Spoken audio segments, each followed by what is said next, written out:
it's a weird overlap because I'm obsessed with the basketball part. Obviously, I know about, and Jerry is very similar. So it's interesting how much this stuff Yeah. lines up.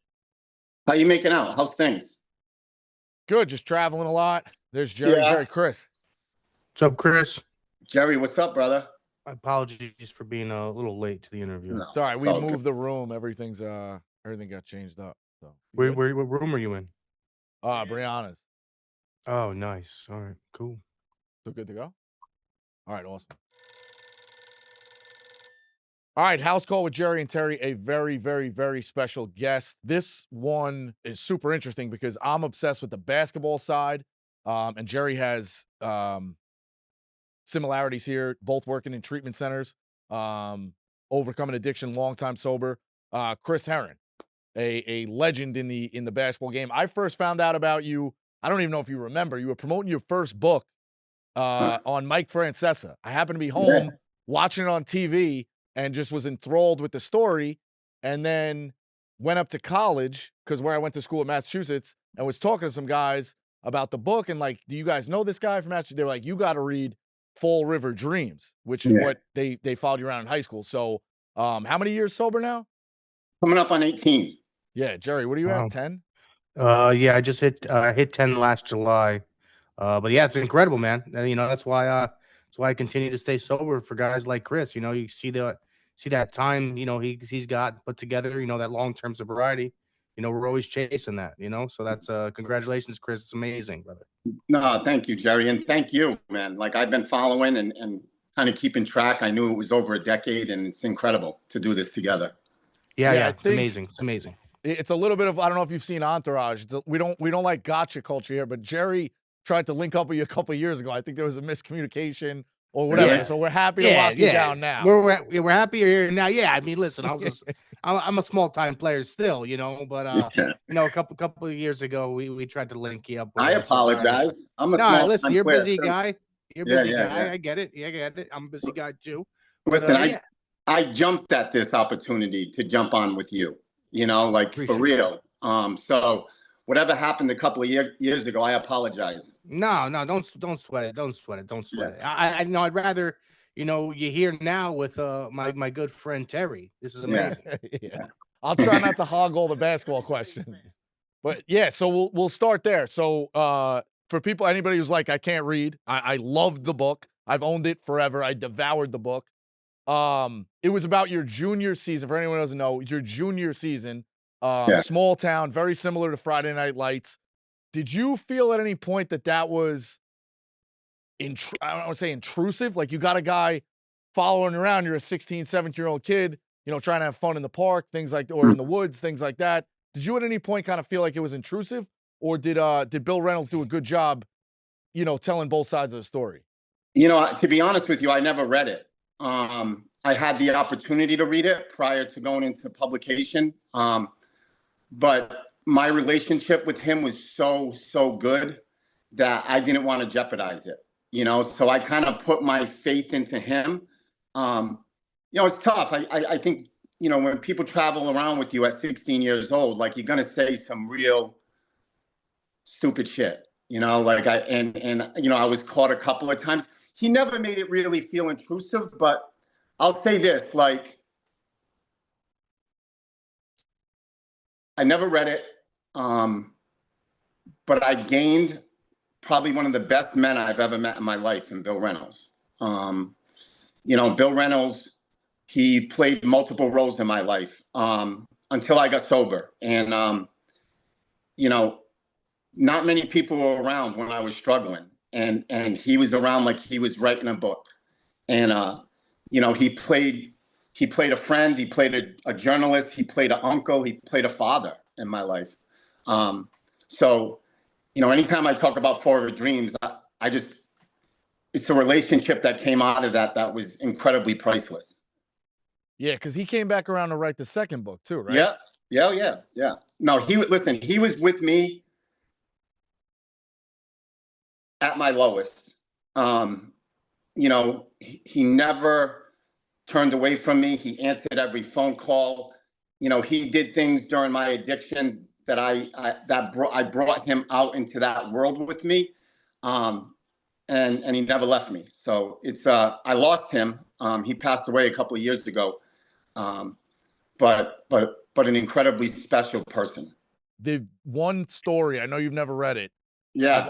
I've always wondered this. There's a laugh in there, Jerry, if you could believe this. Chris is the best player on the team, and I remember your coach, who I have questions about as well, Skip Karam, who is a character. Yeah. Him and Bill Reynolds are standing there by the bus, Jerry, and Chris is walking up, and the coach is like, "Look at this motherfucker. He doesn't even know where his jersey is." And Bill Reynolds is like, "What are you talking about?" He used to take the jersey after the game and just throw it on the floor and be like, somebody else will pick it up and show back up to the game. It was a wise ass 17-year-old. So I always laughed at that. So that book, so I can get some clarification, because I didn't even know about the book. That book was, this guy was filming his addiction, like his everyday life. No, this was high school.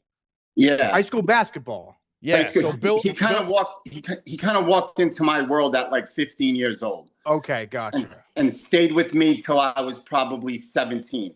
Okay, got it. So he covered, really, it was all about one season, 1 year, but he was with me for a couple of them. Okay, got it. Okay, this was as a high school kid. They equated to Friday Night Lights, Jerry. Bill Reynolds got a friend talked him into going to a high school environment. It was packed crowd, everybody involved in it. Chris obviously is looking at All-American lists. He's getting recruited. They followed the season of a small town. A lot of dreams of guys going on. So exactly, got it. Okay, because sometimes they have these these books and these documentaries following these guys through addiction and whatnot. I'm just curious. Well, that was his second book. Gotcha. Okay. Yeah, he covered Basketball Junkie as well. And I wrote that book. I was 2 years sober. I just thank God I was able to get out of it, Jerry, as you know, early on in recovery. To dive into all the details was dangerous for me. And we did that book shoulder to shoulder for about a year and a half. And I just thank God I remained sober doing it. It was, I didn't leave anything out, right? Like I kind of put important. it all, I put it all in, and it's not easy reliving those moments. You know? No, definitely not. No, that's the goal one day for me too. I think, is I'd love to write a book. Obviously I'm not the best when it comes to writing and whatnot. I would need some help, but I'd love to, even get my message out there even more. I can go on all these shows and talk about it too, but I'd like to have something, for people to actually read. Yeah. Yeah, listen, I'm not much of a writer either, Jerry, right? Like, that's why I've got Bill Reynolds to kind of to stay with me. Yeah. Wow, you talked about being a wise ass, like 16, 17-year-old kid. Looking back, and I'm sure you brushed off Skip back then, and you've talked about it too. Like, you weren't ready to listen to a bunch of guys. Yeah. Looking back, what's the thing you would say you learned the most from your high school days? It was a lot. I mean, I'll be honest, right? Like it was a lot to kind of process at that age. We were the only show in town, 4,000 or 5,000 people at every game, season ticket holders. And, I'm trying to navigate the recruiting process. And at the time, my parents' lives were falling apart. I think a lot of my sarcasm, I think of what comes out at that age, had to do with a lot of what was going on behind closed doors for me. But, Mr. Karam, he's a legend. He'll always be a legend. I adore him, and I credit him for putting up with me during that time. Like it was a tough time in my life. You ever get thrown off the team? No, I got thrown out of a lot of practices. All right. He's too good to get thrown off. Rico. I know, but I know. No, but Mr. Karam was famous for throwing things at you. He was a coach that couldn't survive today. It was like my first day of practice. I'm 14 years old, and I got bumped up to the varsity, and I'm standing there, and I'm in the gym, and like all the cheerleaders are practicing on the side of me, and I'm like, what? This is heaven. And I'm looking away from the court, looking at the cheerleaders, and I just got drilled with a basketball and just pummeled me and embarrassed me in front of the whole in front of the whole cheering squad. So he wasn't opposed to putting his, to letting you know what he's looking for. Do you think we need to bring a little bit of that back? It feels like there's not, I don't think we should have What, Bobby Knights? Like Bobby Knights? Yeah, Bobby Knight might be the full extreme, but like we got to bring it back a little bit, right? I think we should a little bit. Yeah, I got a 17-year-old son right now, and I wouldn't mind a little tough love once in a while for him. I wouldn't mind another adult kind of stepping in and showing him some tough love. The kids are different today. I do about 200 high schools a year. So I'm in front of, thousands and thousands of kids every year. I've been in front of a couple of million in the last 15 years. And, things have changed. And, I have a little different approach when I'm up in front of a couple of thousand kids. If kids are acting up, I kind of go right at it a little bit. But, again, as a father, I wouldn't mind a coach, kind of grabbing his shirt and getting up in his shit once in a while. Yeah, Chris, how do you navigate that? Because I speak as well. Maybe not to the capacity and the number of people that you are speaking to in front of schools and whatnot. But I have done a couple high schools, like I think 2 or 3. Yeah. Kind of for me, I kind of take like a little bit of the same approach as you. I don't know if you like really do this, but I mean, if people aren't listening, I pretty much tell them like, "Hey, you're free to go, man. You can leave.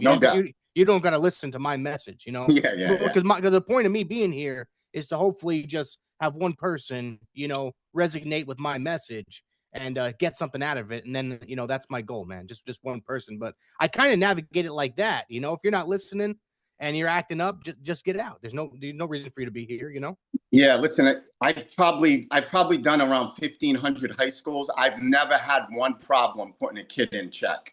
Yeah. Ever. All 99% of the time the kids respond appropriately and kind of settle in. My message in front of kids, it's a hard message, and some kids are very uncomfortable. Who knows what they have going on in their life or at home. So oftentimes kids just want to be distracted. And, but again, if my kid was acting, if he was behaving a certain way, I would want a teacher, a principal, a speaker to say like respect, like let's get in check. There's a hallway that you can walk in with your buddies right now and talk outside this auditorium. You look at, back, I think kids now have access to a lot of different things and can hide things like disappearing messages, 15 different social medias. Like if you're back in the day, you could disappear off the grid or go out, I'm old enough to, Jerry's a little bit younger, but when I told my parents, hey, I'm going to the park, or all right, be home for dinner, you didn't have a cell phone. They didn't know where you were. There was no camera phones. Like you could kind of get away with things a little bit more back then. What would you say to parents, or is that kind of a worry that, you don't want to helicopter them, but now kids have access to way more things if they want, the internet and getting into trouble. Do you feel like it was easier to get into trouble in our day or your day, or it is now, and how do you manage that as a parent? Because we're both parents as well. So you worry about that down the road, like God knows what is going to happen, Yeah, of course. For me, I think for years, right, I would go in and I would do what I did on Unguarded. I would just tell my story, and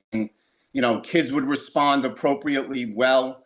Oftentimes get emotional, but it was about me. It wasn't about them. And then I switched my presentation around 8 years ago because I think what we've done with our kids today is we try to scare them, right? We try to show them a 30 for 30, have them read a book, send them an article about someone struggling. I think we do way too much on the worst day and we forget the first day.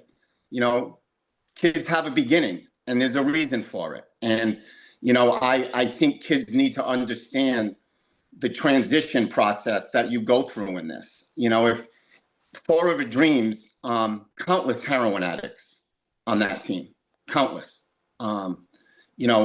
alcoholics, countless drug addicts that I grew up with.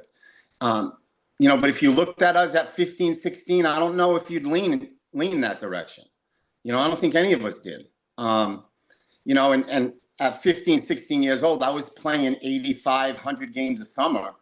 And, I wasn't around much. So, maybe people could have predicted what I would go through later in life. But, to me, a drug addict was the people I would see on South Main Street in Fall River. Not a guy in a Celtics uniform. And I think people need to understand that. And I don't think kids really can wrap their head around it, that the transition process of addiction. What's been your most rewarding thing of recovery? Is it speaking to people, or is it just your own self, pat yourself on the back? Like, yeah, I had a problem that most people unfortunately die from. We've all had friends pass away, unfortunately, but like, you've overcome it. Is it kind of patting yourself on the back? Is it seeing the speaking? Is it the rehab centers? What's been the biggest reward for you through all this journey? I mean, and I say this with humility. I mean, we've been able to navigate the process of thousands of kids who need help, and to walk into a gym and walk out an hour later and get an email from a young student, 15, 16 years old, who lost a parent, lost a mom, a sibling struggling, and we jump in, my staff jump in that ring with them. That's incredibly rewarding. I'm sitting at my treatment center right now, and I would say 80% of the people 30 and under in the last 8 years walk through these doors for help and say, "You came to my high school. I remember you in my high school." So for me, and I'm like Jerry, right? It's just one. Like, the reality to this is, we all have someone that that just want to love us and help us. And, I just don't see the person suffering. I see the mom, who's like going to bed every night, not sleeping and praying for their son to get better. Yeah. But, they say it with a little bit of sarcasm, like, "You came to my high school," and I obviously didn't listen.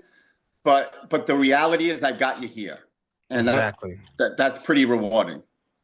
Yeah, I'm kind of in the same boat as you, for sure, Chris. Like, I think that's the biggest, I guess, like, flex you can have today is like, hey, I'm actually helping. You know what I mean? I look at this one guy. He saved my life. His name was Joe Ross. He passed away a few years ago, but he was my mentor throughout my sobriety journey. And I try to do for other people what he did for me. You know what I mean? That was take me in off the street, get me to Scottsdale, Arizona, and, give me a message that, hey, it's not just yourself you're killing, right? You're killing your family, your parents, your mother, sleepless nights, worry, all that kind of stuff. And I try to give that same message to other people. And it's really, really rewarding feeling, that you get inside, Rico. And I wish you could feel what me and Chris feel. It's like a feeling that, like, it's the best feeling in the world. Like you'd put it over $1 million, just to hear somebody say, like, Jerry and Chris, like, thank you for saving my life. You know what I mean? Thank you so much for saving my life. And I'm always like, hey, I didn't save your life. God did, man. Well, it's an interesting thing for both of you, because you would love to feel that, but you guys had to go through hell to get there as well. You know what I mean? Yeah. So it's a balance of it. Like, I'm definitely envious of, and that's like, listen, Jerry, we're like trying to be a firefighter as a kid, or, wanting to do that and ended up doing that. Like, that's a rewarding profession. Of course. But you got to go through hell, like what you guys did. There is something to be helping people, but going through the hell you guys are going through, I don't wish that on anybody. You know what I mean? So I get it. It's a balance. I mean, listen, but at my lowest moment, the Mullen family, Chris and Liz Mullen, at my lowest moment, I was 32 years old. I'm in a hospital. I just overdosed. My kids are 9 and 7. They're well aware of what their dad is doing. I'm just torturing my family, and they just, all they want to do is love me, man. And I'm just torturing them. And Chris Mullen and his wife reached out and said, "Hey, listen, I found a place for you." And, you know, he was 3,000 miles away when he made that phone call. He was in California. And I say that because, you know, when I first got sober, I was really proud of myself, right? Like I don't like being me. You know, like I don't like being me. Like it's hard being me 24/7. And I've been me for 18 years. And I got this sense of pride, man. And I was like, I want to be Chris Mullen, Liz Mullen for someone.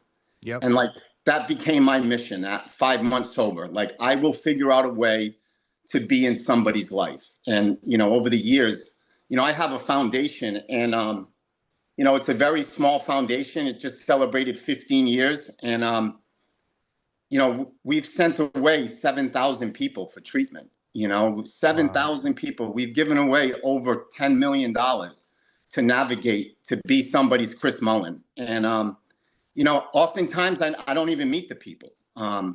But, you know, Mully and his wife, I don't think I'd be alive today without them. Yeah, so that's, you know, kind of small world. Chris, I went to Xaverian High School. Got the opportunity to meet Chris a couple of times. Terrence Mullen, I'm very close with. He was my JV coach. Best guy in the world. So I can't speak enough about the Mullins. Went to Mullen camp growing up. And, yeah, Chris obviously went through stuff he went through. And like you said, yeah, it's a connection. And God knows how many guys you've passed it on to. So the fraternity is super impressive, for sure. Yeah. Chris, where's the facility at? The facility is in Seekonk, Massachusetts. I'm about 10 miles from Brown University. You know, my wife and I, we had 10 years sober. I had 10 years sober, and it was kind of a dream of mine. I was like, you know, it's one thing to help people, and like I said, oftentimes I never meet them. It's another thing to answer the phone and talk to a mom and dad, and then see them a year later at a celebration. You know. Yeah. So I got a front row seat to this, and like you said, Jerry, the reality to this is it's priceless, right? I mean, I have 22 people here right now, and I'm, you know, I've been here all morning with them. So I go through the process with them. I'll sit in groups. I'll sit in family sessions. That's the reason why I opened this place, man, because I needed to witness it. I needed to see it, and you know, for the last 8 years. You know, it's been incredible. The stuff in the documentary, they've done a 30 for 30 on Chris as well. Bill Reynolds featured in that as obviously, and his time through the NBA. But the thing that you played overseas for a long time, and you talked about the story. You know, you're an unbelievable storyteller. I've seen the clips, and you have fun with it at your own expense too. You know, you can kind of talk to anybody. Maybe that's basketball growing up, white, black, like. You hit a lot of different people that, hey, I like the way that guy speaks. But the thing that jumped out in that documentary to me was always being overseas. You know, you overcame obviously the college when you college, you deal with that. The Celtics telling the story of buying stuff outside the Garden, but then overseas, it's just you, your wife, maybe some kids at the time. Yeah. I don't know at all. But was there a point? I've always wondered this, Jerry. Maybe you can answer too. That like. You almost hope you got caught when you kept sneaking out to the. Is there a period through that where like you know what you're doing is wrong? You obviously have a moral compass, and I'm not judging, but I get that you can't get over it. Like I know addiction's real. I know it's, you know, when you keep going out to a different hotel or you go in this, and at some point it's almost like The Departed or like Catch Me If You Can. Like I just pray to God I get caught so this thing. Somebody can help me or somebody can end, you know, like that balance I've always been fascinated by. I think Chris could attest to this. I mean, there was so many nights, Terry, that, you know, you're out there, you're running and gunning and you just want to die, man. You're just saying, God, take me, man. I don't want to do this no more. I don't want to go through this no more. And then there's days where you're like, I'm going to do it. Today's the day. I'm going to do it. And you know, you don't do it. You don't stop. And it's like, fuck, okay, I want to get locked up. I want to, you know, and just take me. I want to die. I can't do this no more, you know. But for me, that's kind of just my experience, what I went through. You know, I feel like Chris, you know, we kind of would resonate on that level. Of course. Listen, I've been through some wild moments, especially in Europe, right? Like playing with the Celtics, right? Like I just remember sad, right? Like I was so lost. And here I am, like a Fall River kid playing for the Boston Celtics. And I was in the grips of OxyContin at that time, right? I was taking 1,600 milligrams a day. I was lost, obviously, but like buying those outside the arena before games in my warm-ups, to shipping them all over. Every Ritz-Carlton, every Four Seasons I checked into, you know, the bell desk had a little letter lined with them. But I was in Istanbul, right? And the only thing I knew about Istanbul, Turkey, was Midnight Express. No. And Great movie. yeah. And I Not for the had kid, a buddy of mine ship me like $5,000 worth of oxys, and I got a phone call from an office in Istanbul saying, we're not going to deliver. You have to come get. And I, you know, right there, I said, well, I'm walking into a trap, right? I'm walking into a trap. I'm not getting that. Long story short, I was there 20 minutes later. Yep. And when they handed me the package, I saw that it had been ripped open. So I was done, right? Like I was like, it's over. Just put my hands behind my back, take me away. And nobody touched me. And I got in the car. And when I opened the package, there was a note from somebody at Logan Airport saying, it's real disappointing to see you struggling like this. Get some help. And he removed them all. Wow. And, yeah. So, you know, that's one moment. Listen, you know, I was doing dope in Tehran. You know, I was doing dope in Iran. You know, my drug dealer would not meet me any later than 4 a.m. And like it was between 3 and 4 a.m. He would pull up outside my hotel I was living in. I'd drop him the cash out the window and he'd just chuck it up to me. You know, and I'm like, listen, if I get caught in Tehran, Iran, it's over for me. You know, so those were the moments that were tough. How many U.S. guys were on those teams? Did anybody try to help you during that, or was there a guy you could at least? Did anybody know what was going on? Obviously, there's a language barrier, but like, did the GM be like, "Hey, Chris is late, Chris," because you still had it together basketball wise, right? That was almost a problem. I mean, the last two countries I was in, it was Poland and Iran, and they discovered me pretty quickly. They were like, what are we doing here? Right? Like, this isn't the guy that we saw in the highlight tape from his agent. You know, I was in, when I first went to Italy, I was playing on like the top level, one of the best teams. And, you know, I had every intention on managing my addiction. And as Jerry understands, that plan doesn't work. And that's where I transitioned to heroin. And, you know, once heroin entered my world, you know, the gig was up in a sense, right? Like it's really hard to manage that type of magnitude of addiction when you're living 6,000 miles away from home. But, you know, the thing about it is addiction, like that type of sadness, that type of loneliness, that type of lifestyle, it's a universal language, man. Like I didn't even have to say a word to know who I could get it from. And, you know, so from Italy to Iran, to China, to Poland, to all these countries that I played in, I never went without. Were there American guys on the team that you horrified them? I horrified them. I horrified them. I mean, I'm still close with like 3 of them. Like we talk, but we never really dive into it. But I would assume that, you know, they looked at me with complete sadness. Like this kid is, he's fucked. And I was. And you know, when you're willing to kind of seek out drugs in a country like Iran, like it's over, man. You know, it's over. So I say that because there were times I wanted the gig to end, but never when I was in Iran. Like, please don't catch me tonight. Not tonight. There's people that don't eat in Iran, let alone drugs. Give me one more night. Yeah. Go ahead, Jerry. No, I was gonna get to the airport. Go back to the airport story. Did you ever find that guy? Never. Man, I would love to. I would, and I've talked about this in my book. So I put it out there in multiple articles, hoping that one day that person would kind of reach out to me.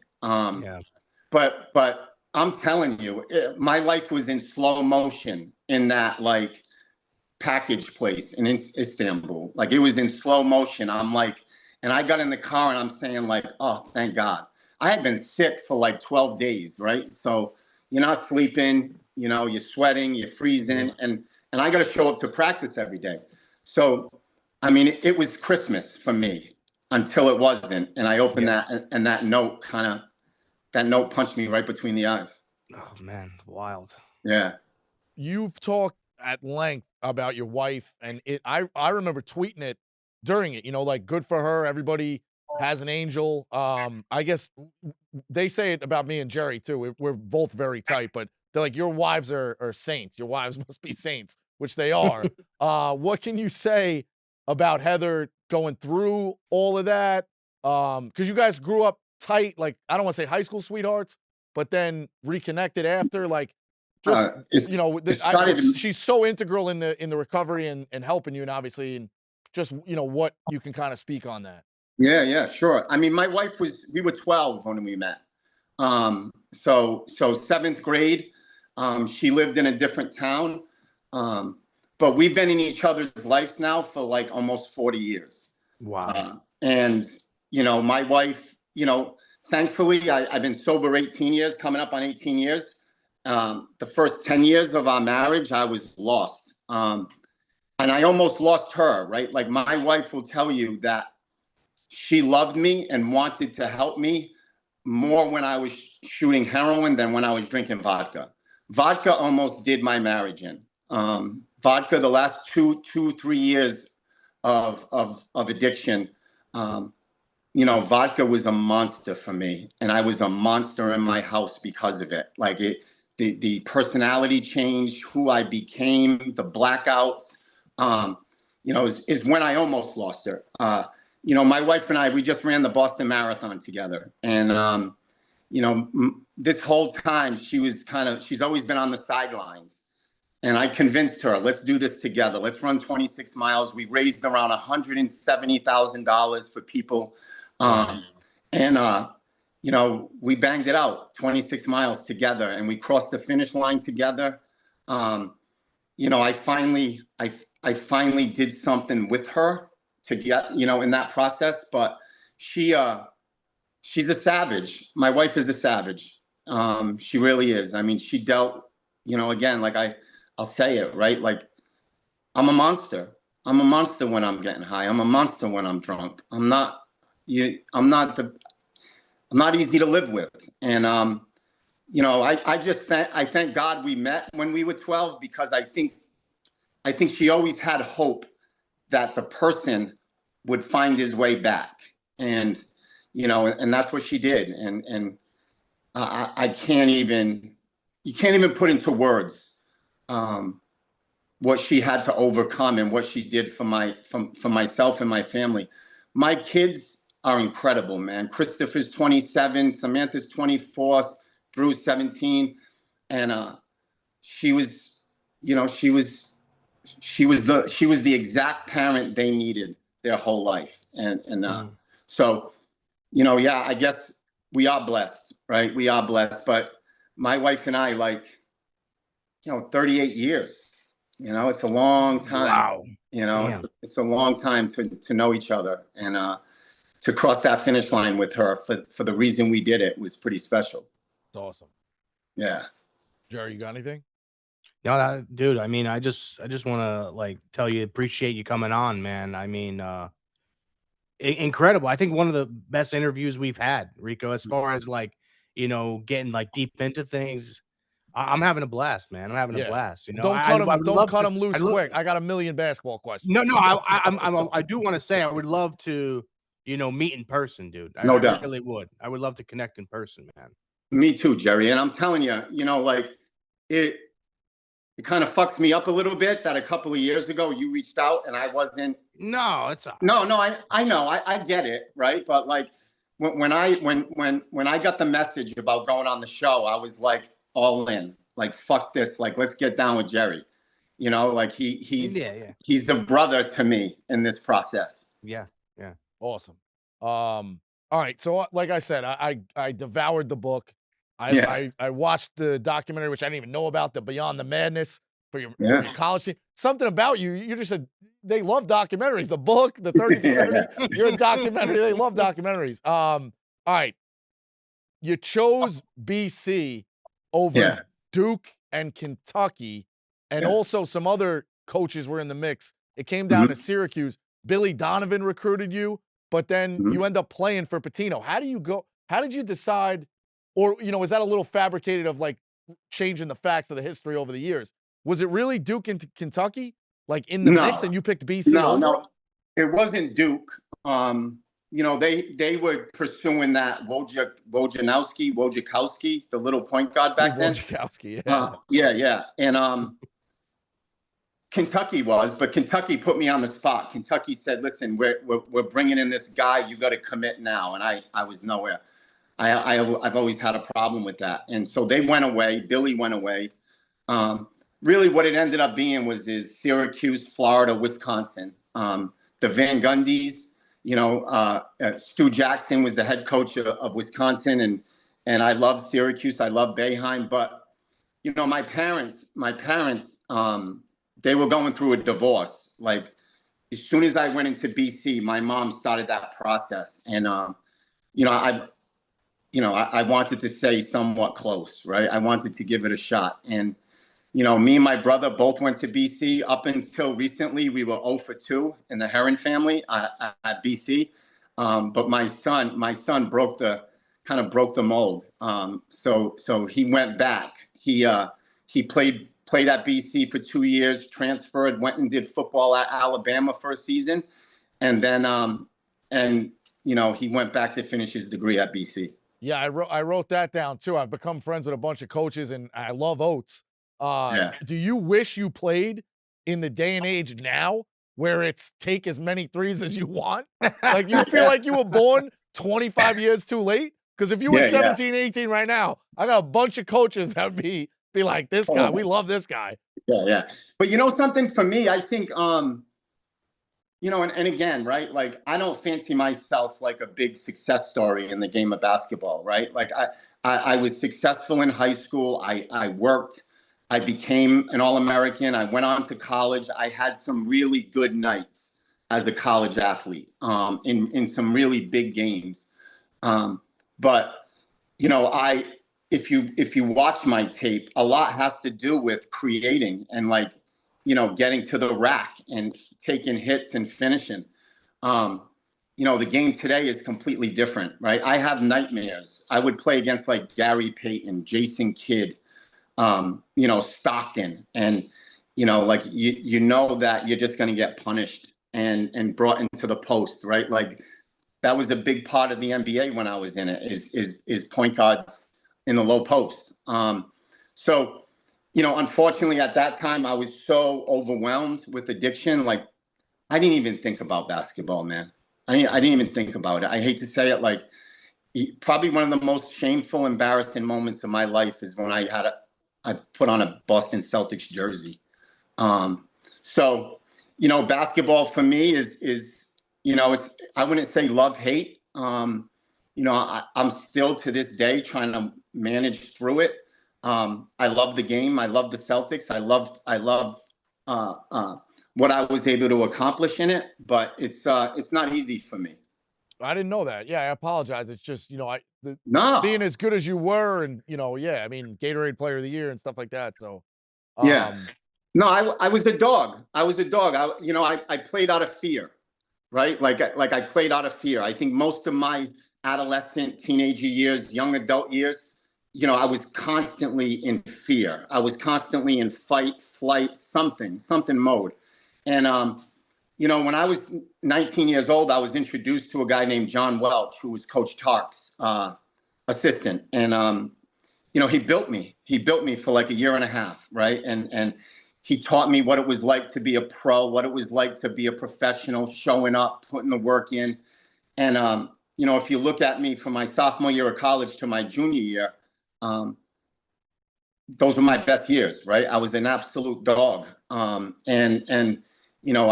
senior year, I obviously went down a little bit. So there's nothing to apologize about. It is what it is, right? I still love the game. Yeah, and just the stories I've heard from it. I got two more from Fresno. I love Yeah. Tark. He's like bigger than life.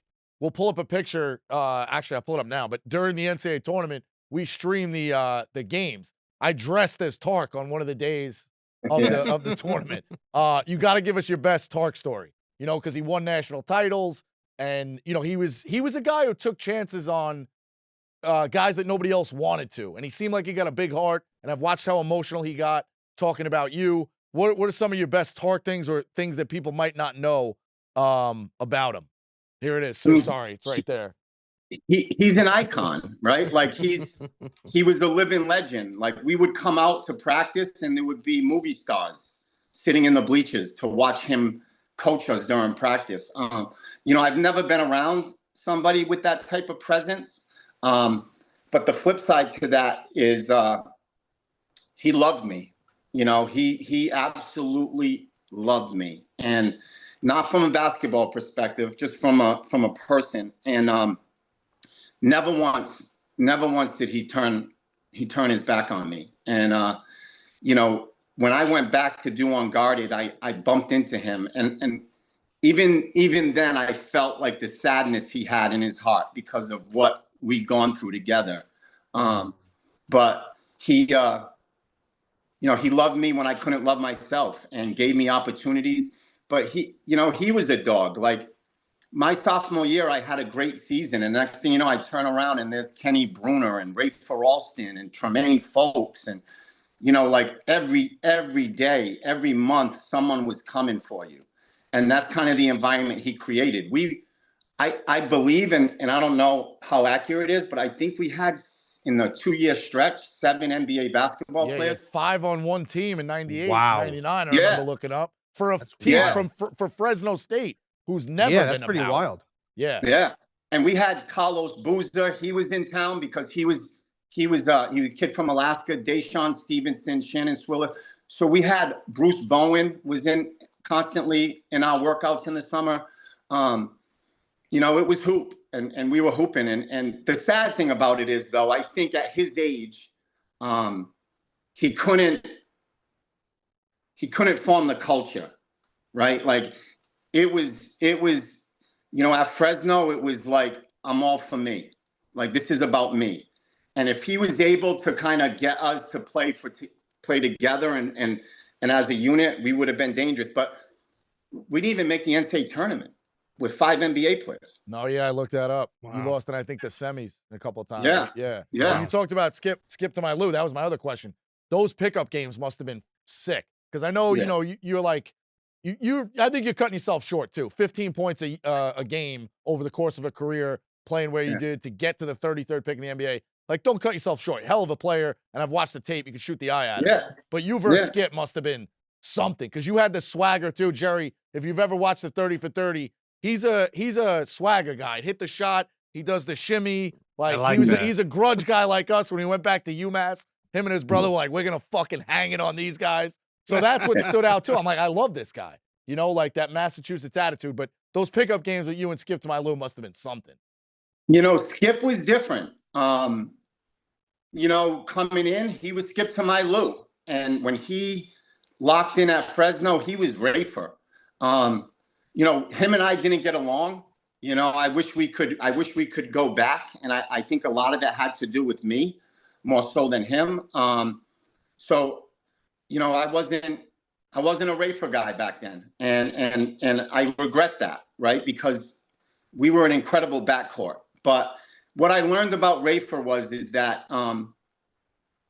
all that Rucker, he didn't bring that. Like, he was the most disciplined, hardest working guard I had ever played with.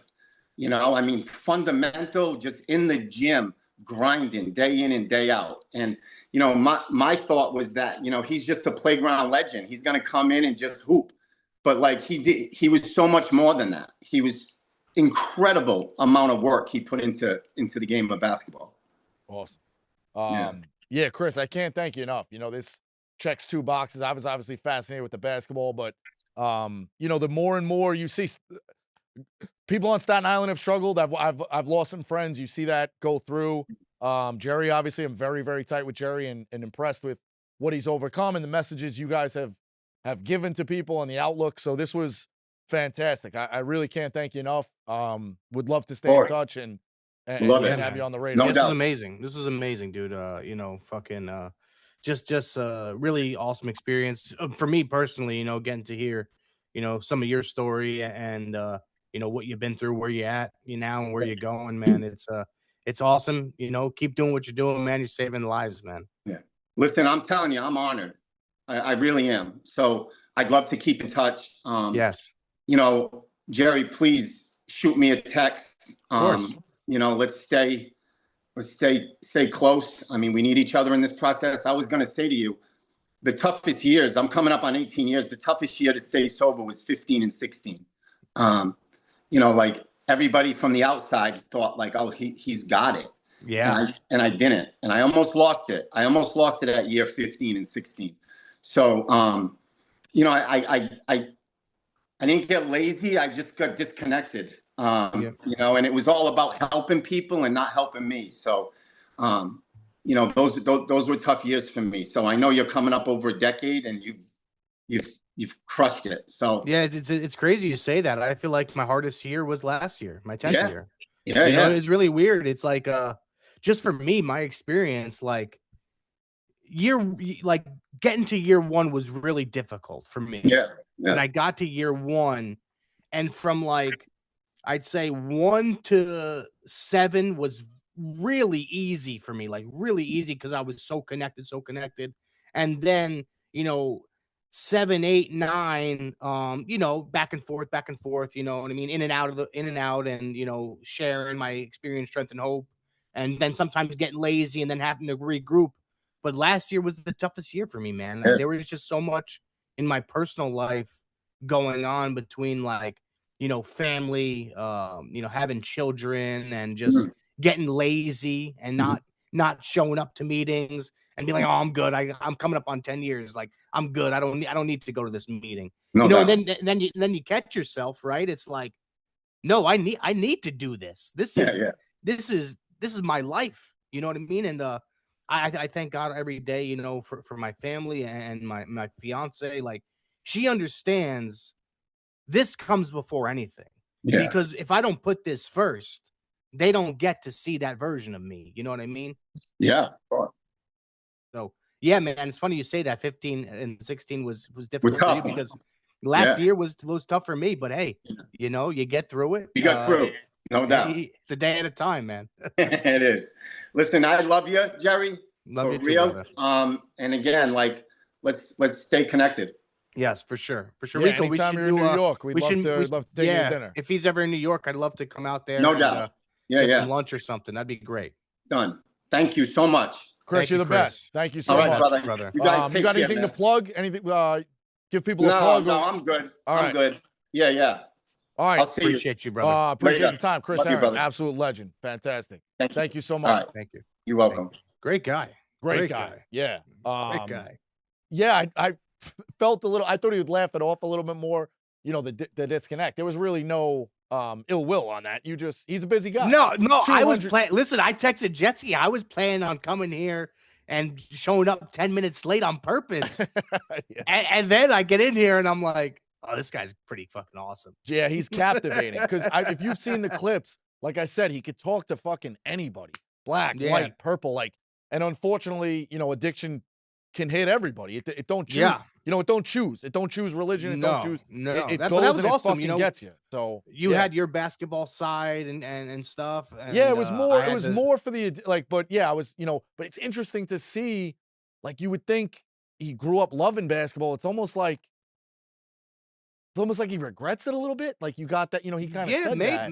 Yeah, he just doesn't like. He said a love-hate relationship with it. You know what I mean? I don't know. You know, I guess. I mean, I guess I see it because it gave him that access to do that stuff. I don't know. Yeah, you know, I don't know. It's very interesting. But I would love to know. Like, I didn't want to press it too much, but I'd love to know where does the hate come from? You know what I mean? Was it just because of the fame, the notoriety, maybe, the money that came with it? A lot of pressure. Like he grew up, he idolized his brothers in the book. They were good players. Yeah. What's that book? That book yeah, so it's called Fall River Dreams. Okay, but that's not the addiction. That's not the one. addiction book. What's the addiction one? Unguarded. Or I'm sorry, Basketball Junkie. Where do you get that at? I want to get that. Wherever Amazon they or sell something, books. probably? Amazon. Yeah, no free Barnes ads. and Noble. Yeah, Amazon. Right. So you can buy that. It's called Basketball Junkie. I've never read that one because I was more fascinated in the basketball aspect of it. You know, But like he's the one who wrote Basketball Junkie, correct? with Bill Reynolds. Okay. Yes. Gotcha. Okay. It's a semi autobiography. Yeah. Gotcha. Yeah, I'd like to read Yeah, that. and then they did the 30 for 30. If you ever watched that, I think I never seen the 30. I think it's called Unguarded. Is the 30 for 30. Okay, I gotta watch that. Yeah, it's probably on the ESPN demand, but yeah, it's just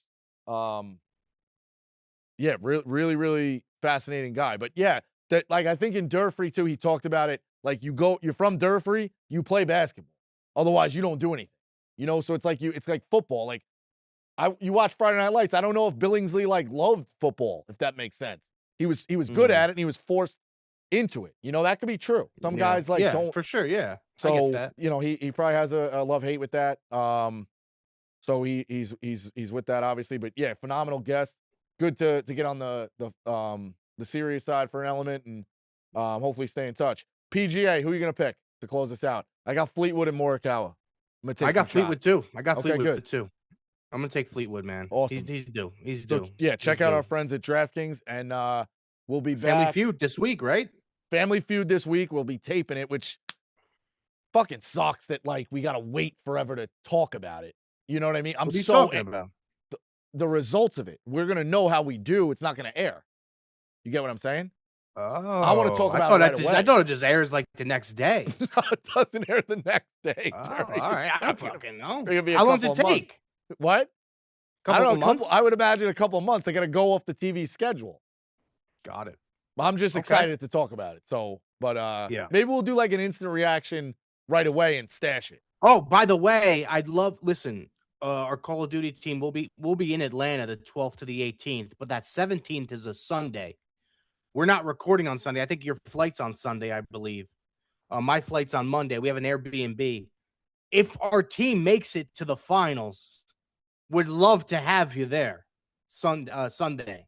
All right. You can reach out to I talked to Austin. Yeah. Listen, I'll Did you talk to my agent? Did you talk to my agent? I'll talk to the roommates. Don't worry. Okay, I'll talk to the room. That's the change. Listen. What time is the tournament? Listen, like all day? We'll get the roommate. Something from Lululemon or something. You know what I mean? Yeah. We just need an extra day or a nice pair of new running shoes. How's that? What time is the event? It's usually if we make it to the grand finals, it's usually Sunday morning around like 10 a.m. 11 a.m. something like that. I will. But you could take an afternoon flight or something. You know what I mean? Yeah, I know. Right now, I got like a 6 a.m. So I would love for you to experience it. Maybe we can get Kirk there and Stu as well. That'd be great. Jerry, I got to be honest. What? And this is no slight to you. I don't think Kirk, for $1 million, would watch somebody play video games.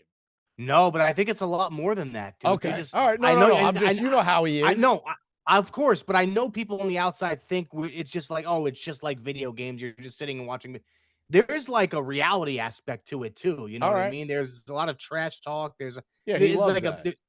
I think he would love it. You know what I mean? For sure. All right. So PGA this week. Yes. Next week we'll grab somebody, and then a very special guest lined up right before Memorial Day, just committed as well. Yeah, I mean, I'm not going to have much for that one. Oh. Like Chris, I can go back and forth with, this guy, I'm not like, that's not my bag. You know what I mean? He's owned barbershops. Okay. Food. Right. You could talk about etiquette. What bothers you. Just give him. You didn't think you had much for Chris Galley, the airport guy, and then true. Yeah, true. True. So it's whatever. We're talking about the same guy, right? The construction guy. What? We're talking about the construction guy, right?